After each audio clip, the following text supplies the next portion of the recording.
नाजरीन, Epstein files इतने गिनहोने इंकशाफात हुए और बहुत से बड़े बड़े जो हुक्मरान थे वो इस गिनहोने धंधे में मुलविस पाए गए। बरतानिया के जो वजीर आजम हैं उन्होंने भी जो सर्वाइव्ड वुमेन्स हैं, जो लड़कियां जिन्होंने एप्स्टीन फाइल्स में सर्वाइव किया, उनसे बहुत ज्यादा जो है वो आपदीदा होकर माफी मांग ली।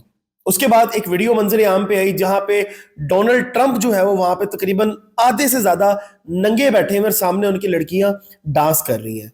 और भी बहुत बहुत जो नामवर शख्सियात हैं वो इस फाइल्स में मंजर आम पे आई हैं। बिल गेट्स का भी उसका बयान भी आ गया कि मेरा इससे कोई ताल्लुक नहीं था, मेरी मुलाकात जरूर हुई थी, लेकिन इस बंदे के जो गिनहोना जो धंधा था उसमें मैं मुलविस नहीं हूं, मैं इसके साथ बिल्कुल भी नहीं था। लेकिन दूसरी साइड पे नाजरीन, जो आज की वीडियो है वो इन सब वुमेन्स पे है, इन सब औरतों पे है जिन्होंने एप्स्टीन फाइल्स में सरवाइव किया।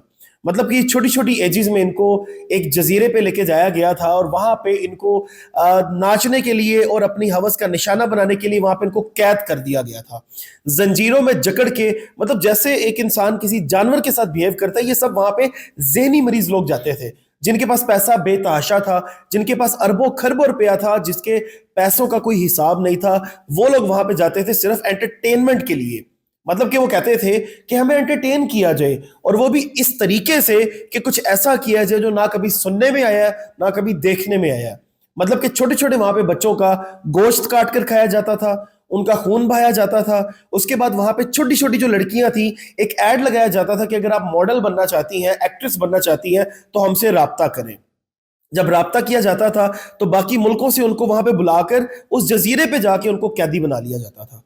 उसके बाद उनके कत्लो आम वहां पे किया जाता था, जिसकी फुटेजेस बनती थी, वीडियोस बनती थी, वहां पे बोलियां लगती थी, वहां पे पैसों की बोलियां, वहां पे खून की बोलियां लगती थी कि इस बच्चे का गोश्त मैं खाऊंगा, मैं इतने करोड़ जो है वो डॉलर्स आपको दूंगा।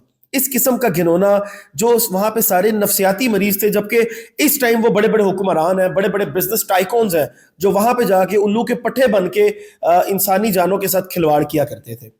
नाजरी, इनका तरीकाकार क्या था? मतलब कि इन्होंने एक अपना एक शैतानी आइलैंड बनाया हुआ था। ये गंदे गंदे मास्क अपने मुंह पे पहनते थे, गंदी गंदी ये लोग वहां पे ड्रेसिंग करते थे। मतलब कि वहां पे किसी किस्म की कोई पहचान नहीं होती थी, सबकी जो प्राइवेसी थी वो अलहदा। यहाँ पे जनाब एंटरटेनमेंट हब है, यहाँ पे आपने एंटरटेनमेंट करना है, यहाँ पे आपने सुकून लेना, मजा लेना, तो यहाँ पे किसी किस्म की कोई हद नहीं है। इस किस्म का वहां पे शैतानी धंधा किया जाता था। उसके बाद बकायदा तौर पे एक शैतान की वहां पे पूजा की जाती थी, जिसको ये द्यो हैकल कहा करते थे। बकायदा तौर पे खून की बलि चढ़ाई जाती थी, उसकी वहां पे पूजा की जाती थी। मतलब कि दुनिया से टोटली हट के वहां पे जो है वो मामलात होते थे, वहां पे ऐसे काम होते थे। ये अगर मैं आपको समझाना चाहूं तो मैं समझा नहीं सकूंगा।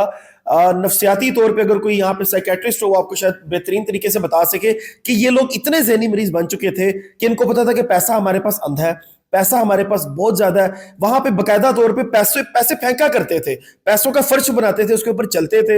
एक अजीब सा वहां पे मंजर होता था, एक अजीब सा वहां पे गुरूर होता था। और सामने जनाब गले में जंजीरें और पट्टे डाल के लड़कियों को वहां पे इन्होंने कुतियां बनाया होता था। अल्लाह माफ करे मेरी वर्डिंग के लिए, मैं आपसे माजरत करता हूँ। वहां पे बकायदा तौर पे जिस तरह एक कुत्ती होती है वो बना के उनको वहां पे गालियां दी जाती थी कि तुम ये हो। अब जो बेचारी लड़कियां थी वो जाहिर सी बात है कोई किसी मुल्क से आई होती थी, कोई किसी मुल्क से आई होती थी, वो ना बोलती थी, वो चुप करके गले में अपने पट्टे डलवा के वहां पे बैठती थी, हवस का निशाना बनती थी। उसके बाद उनका खून बहाया जाता था, उनको मारा जाता था, उन पर तशद्दुद किया जाता था। और इसमें सारे बड़े बड़े ये हुक्मरान जो आज पता नहीं किस किस मुल्क के हुक्मरान, पता नहीं किस किस मुल्क के हुक्मरान बने हुए हैं, बड़े बड़े बिजनेस टाइकॉन्स, बिल गेट्स जैसे लोग जिनके पास पैसा इतना है कि कोई हिसाब नहीं है, वो लोग वहां पे बैठ के सिर्फ इनका तमाशा देखा करते थे। नाज़रीन, ये जो एप्स्टीन फाइल्स है इसमें बड़े बड़े लोगों को बेनकाब किया गया। अमेरिका में जो है वो डोनाल्ड ट्रंप से एक सवाल करने पे उन्होंने व्हाइट हाउस से सारे सहाफियों को ही बाहर निकाल दिया कि भाई ये तुमने सवाल ही क्यों किया है, क्योंकि इस टाइम जो ट्रंप है वो अमेरिका का सदर है, पावर में है। लेकिन फिर भी सहाफी आपको पता है कभी भी बोलने से बाज नहीं आते। और यही सहाफत है, यही है कि आपने हक सच बयान करना है, वट एवर आप कहीं पे भी खड़े हुए हैं। तो वहां पे सारे सहाफियों के साथ एक बहुत ही बुरे बिहेवियर के साथ उनसे पेश आया जाता है और उनको व्हाइट हाउस से बाहर निकाल दिया जाता है कि इस किस्म का जो है वो सवाल नहीं करो। वहां पे एक और सहाफी ट्रंप से सवाल करता है जहां पर ट्रंप को बकायदा तौर पे पसीने आ जाते हैं, और ट्रंप जो है वो कहता है कि मेरा कोई किसी किस्म का कोई इससे ताल्लुक नहीं था, ये सवाल ना किया जाए, यहां से आप बाहर निकल जाए। नाजरीन, बड़े बड़े लोग इसी तरह ही बेनकाब हुए हैं, लेकिन एक गंदा धंधा था। और आलमी जो इंसाफ फराम करने वाले इदारे हैं उनसे हमारी ये दरख्वास्त है کہ باقاعدہ طور پہ ان کو دیکھا جائے، ان کا احتساب کیا جائے، اور جو بیچ میں ملوث ہیں، جو بیچارے معصوم لڑکیوں کے اور معصوم بچوں کے قتل میں ملوث ہیں، ان کو سزا دلوائی جائے۔ اپنے میزبان کو دیجیے اجازت لانے کے بعد۔